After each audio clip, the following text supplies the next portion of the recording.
Vetëm duke konsumuar një sheg çdo mbrëmje për 30 ditë do të trajtonit këto probleme.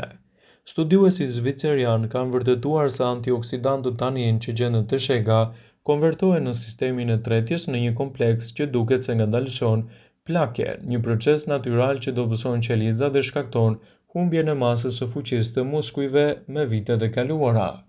Gjatë viteve janë bërë shumë kërkime shëndetësore për shegët dhe shumë prej tyre mund të jenë kundërshtuar. Në vitin 2016, Komisioni Federal i Tregtisë dhe Gjykatave cilësoi shegën si një produkt mjaft të mirë për shëndetin tuaj. Tani megjithatë është e rëndësishme që ta përfshini shegën në dietën tuaj në mënyrë të rregullt. Ajo është e mirë për aparatin tretës dhe gjithashtu mban larg edhe komplikacionet e muskujve mbas të 50-ave. Konsumi një kokë sheg çdo ditë gjatë periudhës së stinës së tyre do të ketë më të lehtë që trupi juaj të konvertojë të gjitha elementet e saj në dobi të shëndetit.